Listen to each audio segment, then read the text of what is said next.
What's happening, guys? We got another video, another one on the awesomeness of the cable fly.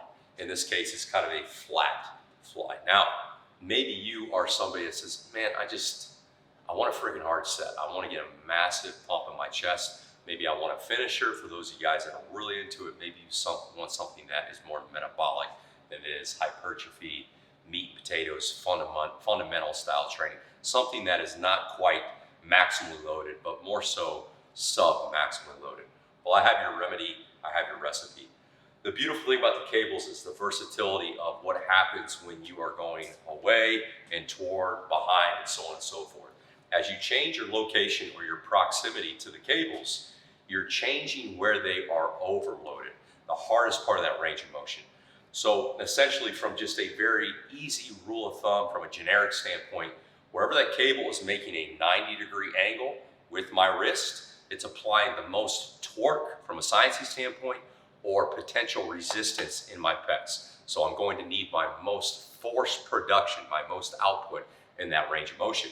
So knowing that, you get this understanding of, well, where it's hardest, I'm gonna have to work my hardest, and where the load is not quite as hard, I may not be working as hard. It's an easy way to extend the set. If I change the location of where it's hardest to and from, maybe from the stretch position to the short position to the middle position, maybe I can get more repetitions or extend my time under tension, still making it hard, without actually having to make a change in load. For me personally, I like to go toward what we call here mechanical changes with the loading pattern or the length of the muscle. We're not going to do that here. We'll do that in another video. But mechanical changes to the loading pattern before I take load away, because I like that intensity of that load to stay there for as long as possible. It's going to make my body more taxed. In the case of getting a pump, it's going to accumulate that pump much faster at a faster rate, make it much more intense. A nice ball builder set over just doing your standard drop set the same way.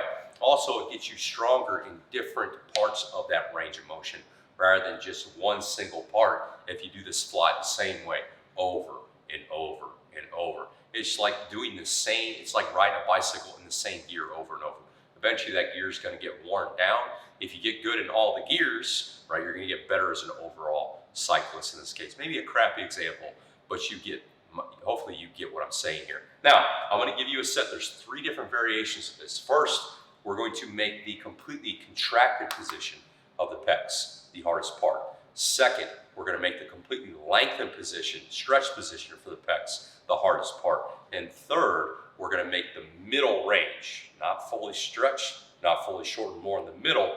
We're going to make that the hardest part. And the reason why I choose that way is from a strength standpoint. Our pecs and all muscles in general tend to be the weakest in the short position. So I might as well start there with resistance being that spot. A little bit stronger in the stretch position and more strong in the middle range, because that's kind of where we spend the majority of our life. We're never fully stretched in our arms or fully contracted in our triceps. We're never fully stretched, and we're just kind of in this bent arm position. So our body's always used to kind of being in that middle range and functioning there at a high level. So let's take a look at it. Now, I'm not going to do a full set, but I want to give you guys the example, and then I'll give you a rundown of the way that I would actually, from a repetition standpoint, probably carry this set out. Now, I would start at a kind of again, this is all sub-maximal loads, all right? One of these secondary functions of the pecs is that it not only pulls the humerus into the sternum in this case, but it slightly internally rotates it. So you see I have these D handles here. I'm actually not going to grab them right out of the gate. I'm going to grab the knots on the cables. That's going to automatically kind of internally rotate my upper arm to get my pecs to a more contracted position. Since I'm starting with that exercise being hardest in that spot, I want to make sure that my pecs are getting to as contracted as they possibly can, because through the duration of the rest of the set, they probably won't get to that spot. So I'm not going to step out with the cables. I'm going to limit my range of motion and make that cable 90 degrees of my wrist here. So I'm literally just going to grab those cables like so, set myself, contract, go back away, upper arm in to the sternum, hard contraction, and away. And especially here, I'm doing less repetitions, as I'll explain later than all of them. So I want to get in there, really feel that contraction, pause there, have ownership, get out. Well, I will start there. Boom, okay? Do my number of repetitions there. Grab onto the D handles. Go out with those cables until they're 90 degrees of my wrist. There they are. Set myself. Full flies, same deal. Getting fully stretched, hardest in that spot now, most overloaded in that spot. Pause there, have ownership there. Right back in. Pause there, have ownership there. Right back in. Do my repetitions there. Step forward. Hopefully you can still see me. Okay, I'm going to adjust the camera just in case you can't. It's raw, guys. It's raw. Step forward now. Cables are 90 degrees from my wrists here, so maybe I'll step forward just a little bit more. There we go. Okay, fully stretched, overloaded, drop off. So I'm just going to make continuous, smooth repetitions of that same motion. All right, so that essentially is the adjustment. Starting in line with the cables horizontal, stepping forward so the cables are going straight out, stepping further out so the cables are going a little bit more angular.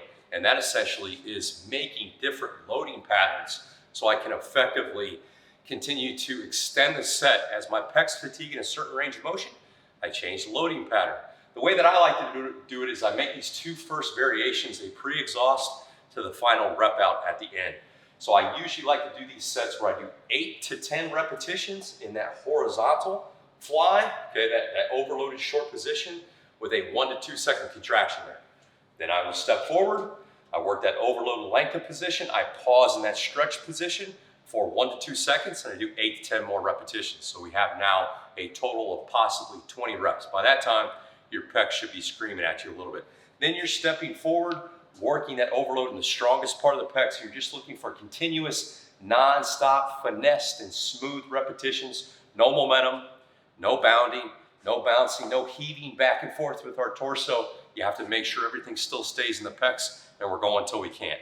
Usually when I get to this point, if I'm really fatigued, sometimes I only get about 6. If I'm feeling really good, I usually never get more than 10 to 15. So if you pick your load right, which will feel like in the beginning like it's not very much, as you get 20 reps into the bucket here, you're gonna find that there's just not much water left. It's all leaked out. There's not much energy left. Again, a terrible metaphor, but you get what I'm saying.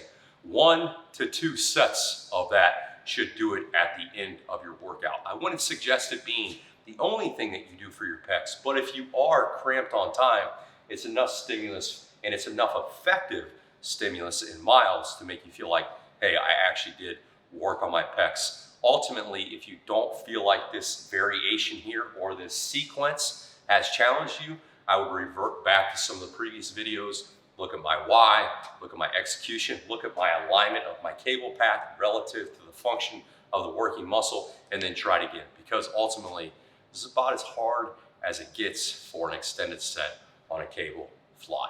Thanks for tuning in, guys. Do not forget, please subscribe so that I can continue to make these videos for you and pass on the knowledge.